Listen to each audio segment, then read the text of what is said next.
Innerlijke genezing. Hoe kan dit verkry word?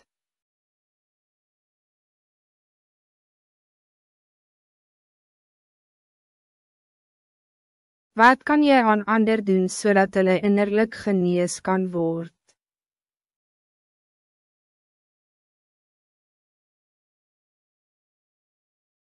Wees meer begripvol aangaande die individu. Dit is interessant om te zien hoe mensen se handelingen met een sekere persoon verander, wanneer hulle uitvind dat hij een soort geestes- of lichamelijke ziekte het. Daar is echter baie ander mense wat symptome van een specifieke geestestoestand het, maar nooit medische of verwante hulp soek om hulle te helpen om dit te hanteer nie. Hulle is nooit amptelik gediagnoseer dat hulle aan daardie siekte ly nie.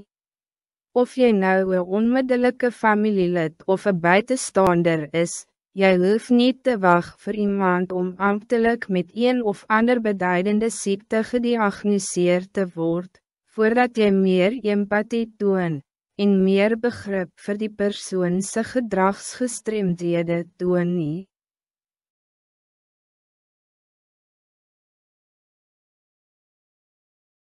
Vertel die persoon hoe jy oor hom voel. Maak dit duidelijk dat jy hom, en sy goedhartigheid waardeer. Sê vir jou dochter, ek is lief vir jou, my kind. Dankie voor alles wat jy vir my doen. Alhoewel dit vir sommige moeilijk kan wees, is dit baie belangrijk om op die goeie dingen te focussen, in plaas van die slechte dingen.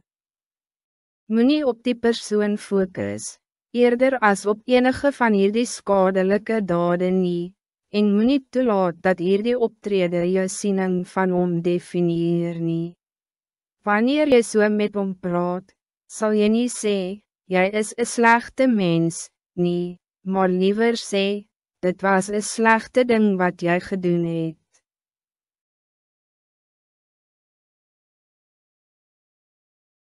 Dit is een feit dat een negatieve ding een groot aantal positieve dingen kan oorskadu. Een vriendelijke persoon se alcoholisme is dalk wel bekend in die gemeenskap, eerder as sy aangename geaardheid. Aan die ander kant, bedek liefde en menigte sondes, 1 Petrus 4 vers 8. Dit is die kind van God wat voorbij een persoon se foute moet kijken en sy duidelijke, lichamelijke, emotionele en geestelike behoeftes moet raak sien, wat bijgedra het tot sy foutieve optrede, en wat om verhinder om vorentoe te beweeg.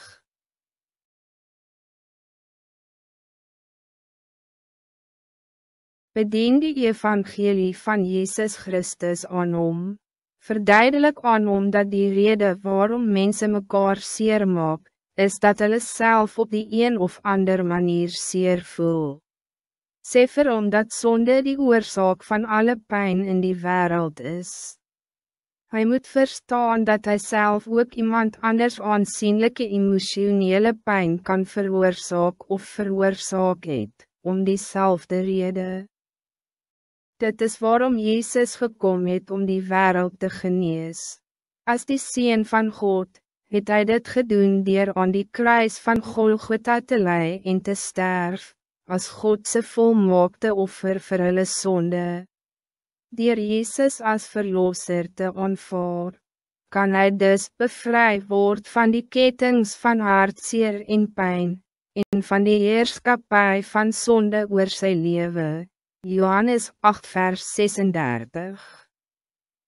Spreek die persoon korrek aan. Noem die persoon ma, oom of oupa, waar nodig.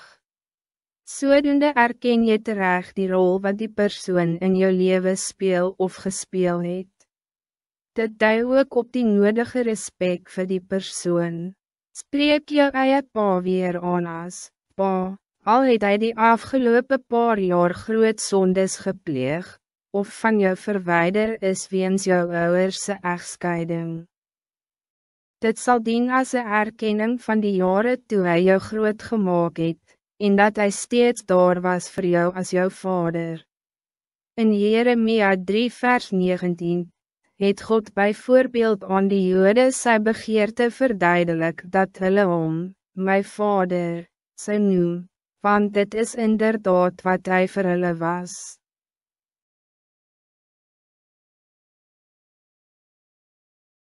Al is sy dalk nie jou biologische moeder nie, kan jy die persoon wat jou as kind groot gemaak het, ma, noem. Vooral in gevallen waar sulke ouerskap van jongs af gedoen is, kan dit daar met groot vrede en tevredenheid laat. Dit zal dan niet lijken alsof al haar opofferings en liefdesbewijzen te vergeefs was nie. Je moet ook bewus wees van die feit dat, ten spijte van jou vaderse tekortkominge, als hij rijk of beroemd was, jou afkering of verwerping van hom, eindelijk baie minder zou gewees het, als gevolg van die verhoogde achting of status wat jy het of kon ontvang, bloot omdat jy sy seun is.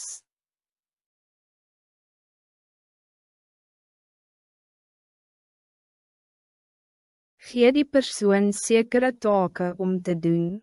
Dit toon aan die persoon dat jy hom vertrou. As hy van die rechte pad afgedwaal het, zal dit vir hom bewys dat jy oortuig is van sy herstel, aangezien dit iets prakties is. Dit kan diezelfde, vorige, taak, of een heeltemal nieuwe verantwoordelijkheid wees. Dit is vooral van toepassing op diegene wat al self skuldig gemaakt het aan ernstige of veelvuldige oortredings, soos voormalige gevangenis. Al was Petrus die een, wat Jezus 3 keer verloon het die Here hom steeds aangestel om die evangelie van Christus op Pinksterdag aan die groot menigte van meer as 3000 mensen te verkondig. Handelinge 2 vers 14